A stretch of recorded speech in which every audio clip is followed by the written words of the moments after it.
A oitava é exatamente o que o seu nome diz. O oitavo dia da Páscoa.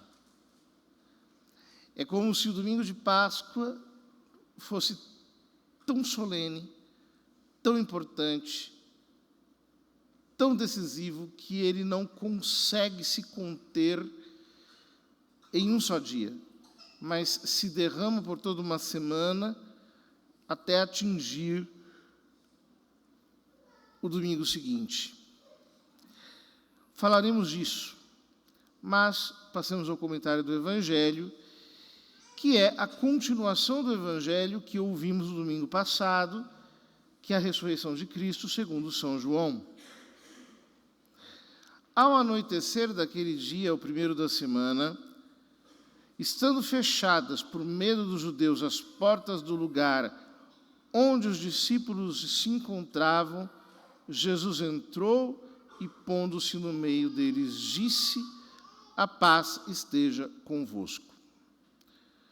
Vejam que interessante essa construção de São João.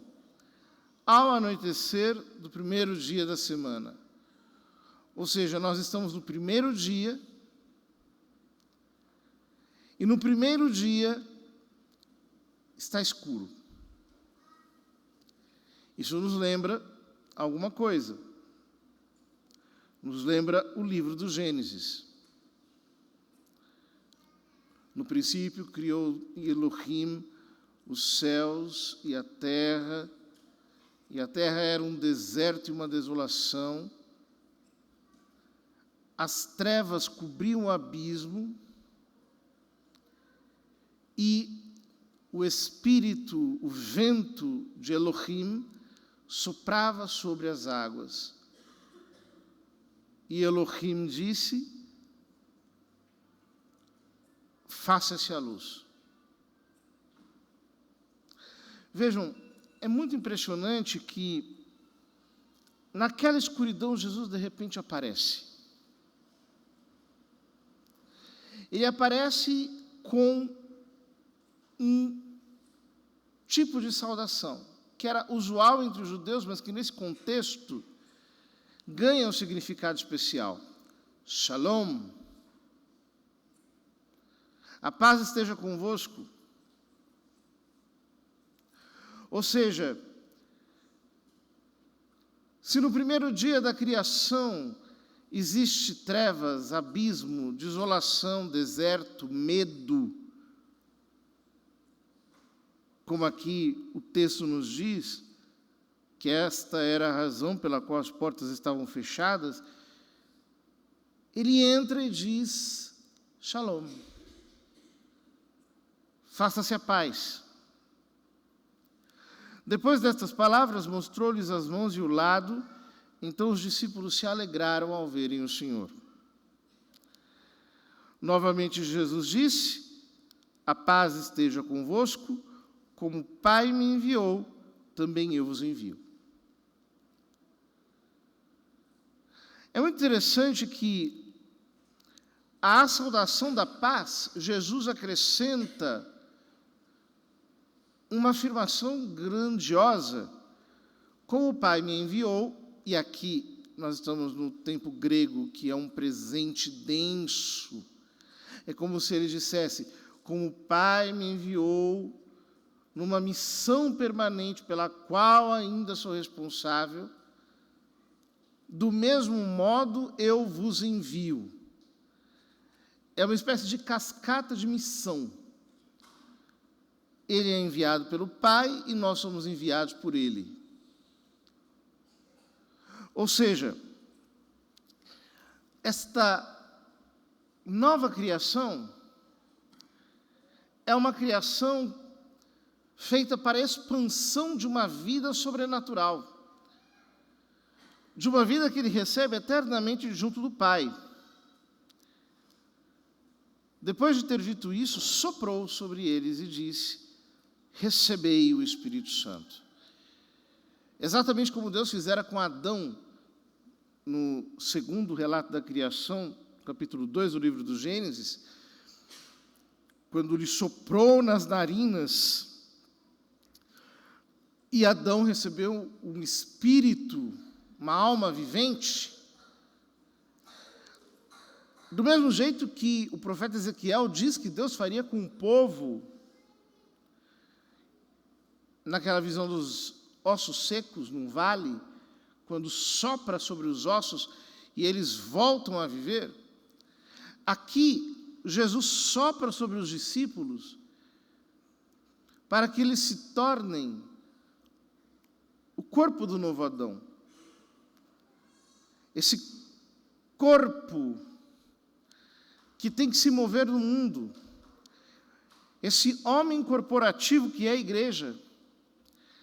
A quem perdoardes os pecados, eles lhes serão perdoados. A quem os não perdoardes, eles lhes serão retidos. Jesus explica em que consiste essa missão permanente para a qual o Pai o enviou. Consiste em reconciliar os pecadores. Como diz São Paulo, Cristo estava reconciliando com Deus em si todas as coisas. E ele dizia: este é o nosso ministério da reconciliação. Implorava aos fiéis: deixai-vos reconciliar com Deus. Ou seja, o ministério da igreja é o de espalhar a misericórdia divina sobre todo mundo. Mas ela não pode fazer isso sem a fé no ressuscitado.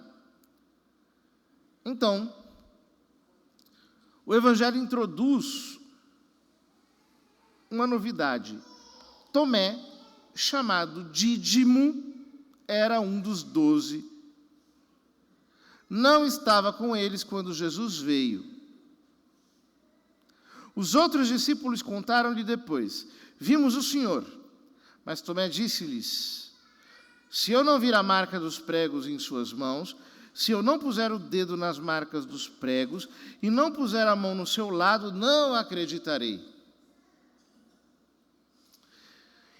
Primeiro, São João chama Tomé de Dídimo.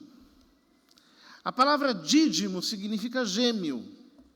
Algumas traduções traduzem dídimo, dizem Tomé chamado gêmeo, porque é a tradução perfeita da palavra dídimo, que é uma palavra grega. De quem ele é gêmeo? De você e de mim. Ou seja, na catequese de São João, ele introduz a figura de Tomé como um exemplo dos discípulos de todos os tempos que não viram o Senhor com os seus olhos, que não viram o Senhor ressuscitado e não tocaram nele de maneira incontestável.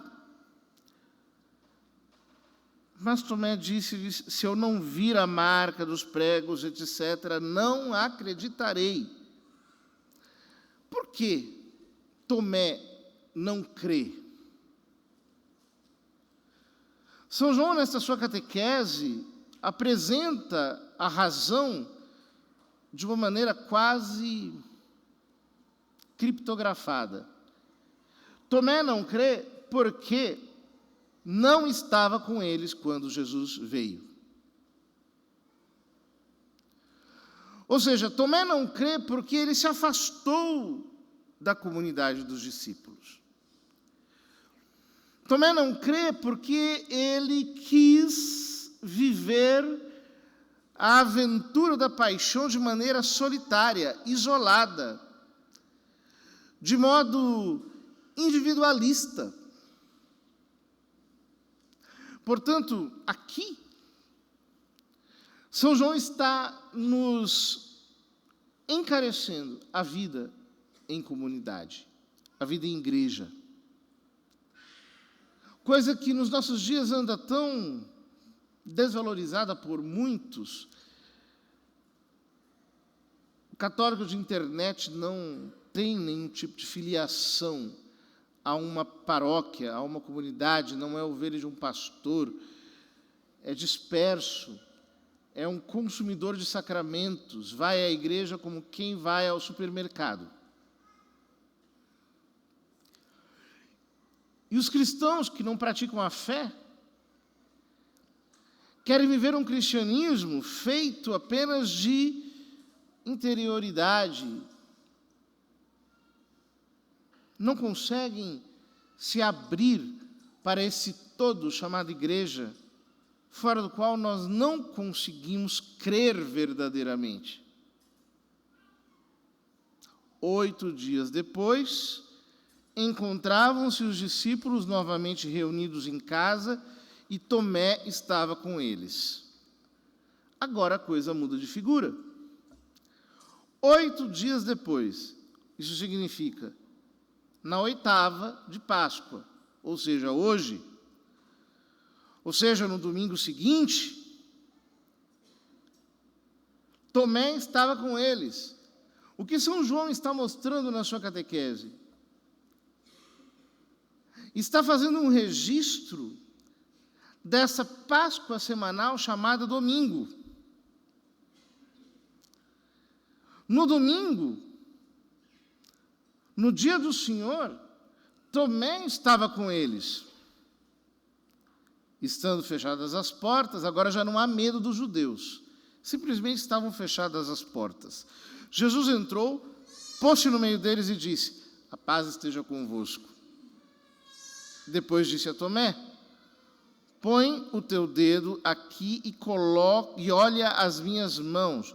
Estende a mão e coloca-a no meu lado, e não sejas incrédulo, mas crente, mais fiel. Ou seja, quando Tomé volta para esta unidade chamada igreja, quando ele se congrega com a igreja no domingo, é aí que ele toca Cristo. É aí que ele tem acesso a tocar ao Senhor, através da sua palavra e através dos seus sacramentos. Tomé lhe respondeu: meu Senhor e meu Deus. É a profissão de fé mais explícita da divindade de Jesus Cristo no Novo Testamento. Se nos evangelhos sinóticos essa profissão de fé é feita por Pedro, quando Pedro diz a Cristo: tu és o Messias, o Filho do Deus vivo, aqui no evangelho de São João ela é feita por Tomé, para dizer que somos nós, os discípulos de Jesus de todos os tempos, que podemos na igreja, nessa Páscoa dominical, realizar o ato de fé mais perfeito, mais puro, mais autêntico, mais verdadeiro. E isso está expresso na frase seguinte de Jesus: acreditaste porque me viste? Bem-aventurados os que creram sem terem visto. Ou seja, nós todos, os discípulos de todos os tempos. Essa é a grande bem-aventurança do Evangelho de São João. É a bem-aventurança dos discípulos de todos os tempos, que creram no Senhor, que se congregaram como família de Deus para celebrarem a Páscoa do Senhor todos os domingos. E conclui-se esse capítulo do Evangelho de São João, é a conclusão mais antiga do Evangelho, com essa síntese de todo o quarto Evangelho.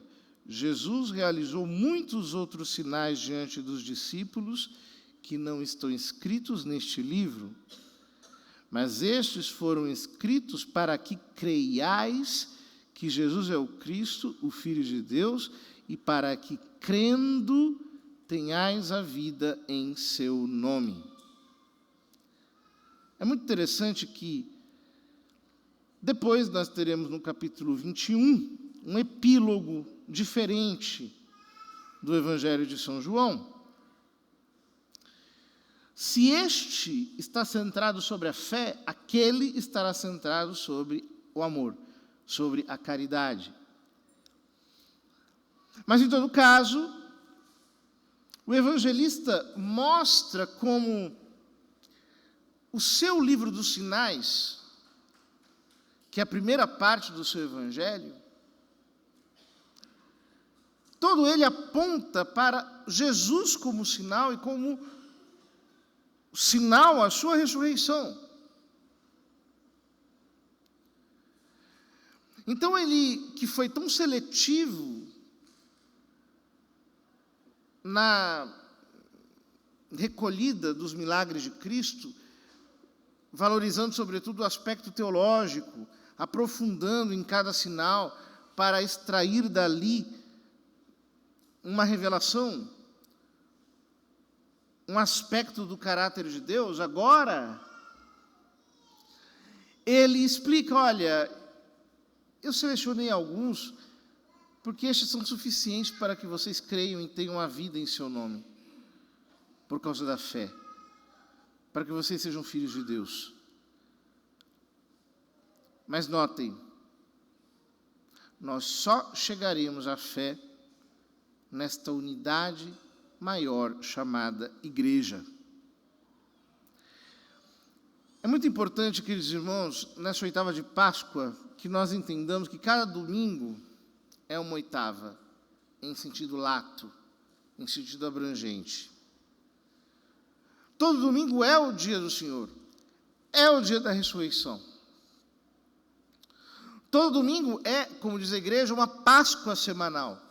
A festa da Páscoa, celebrada com um dia no calendário litúrgico, que corresponde ao primeiro domingo da lua cheia da primavera, a primeira lua cheia da primavera, essa realidade do domingo de Páscoa, celebrada assim, nessa data tão específica, é um pouco tardia. Os primeiros cristãos celebravam a Páscoa todo domingo. Todo domingo era Páscoa semanal. E, muito interessantemente, nos períodos de perseguição, essa celebração pascal acontecia durante toda a noite, de sábado para domingo. Os discípulos se reuniam para celebrar a Eucaristia e realizar um grande momento de convívio, um grande ágape fraterno, um momento de amor, de comunhão. A primeira leitura, de alguma maneira, nos acena para isso, para a importância da igreja como comunidade.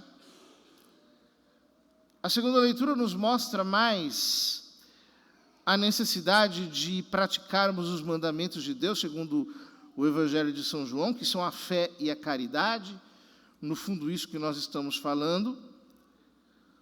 Mas nós precisamos entender a importância desse dia tão singular, chamado domingo, que é a nossa Páscoa semanal. Os primeiros cristãos tinham isso muito claro.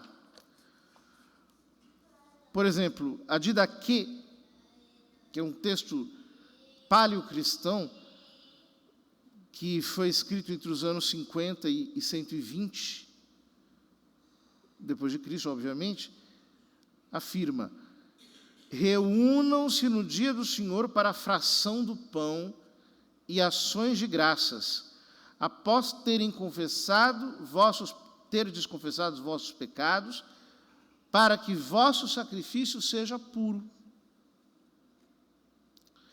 Vejam como já esse primeiro documento, que é mais antigo que alguns escritos do Novo Testamento, fala claramente do domingo. Fala claramente do sacrifício eucarístico e da Eucaristia como sacrifício. Um outro documento, chamado Epístola de Barnabé, que é do final do século I, diz: eis porque celebramos o oitavo dia com alegria, o dia em que Jesus ressuscitou dos mortos. Mais uma vez fala do domingo, como o oitavo dia, o dia da ressurreição, o dia da nova criação. Santo Inácio de Antioquia, que foi discípulo de São João Evangelista, diz: Se aqueles que viveram segundo a ordem antiga chegaram à nova esperança, deixando de observar o sábado e dedicando-se ao dia do Senhor, no qual a nossa vida ressuscitou por meio de Jesus e sua morte, o qual alguns negam, por meio do qual, contudo, cremos, e pelo qual nos foi dado o conhecimento de que caminhamos na verdadeira piedade, nós não podemos mais viver sem o observar. É muito bonita essa afirmação de Santo Inácio de Antioquia. Nós não podemos viver sem o domingo, sem o dia do Senhor. São Justino Mártir, meados do século II, por volta do ano 155, no dia chamado domingo, todos os que moram nas cidades ou no campo se reúnem em um só lugar e as memórias dos apóstolos e as escrituras dos profetas são lidas o quanto o tempo permite.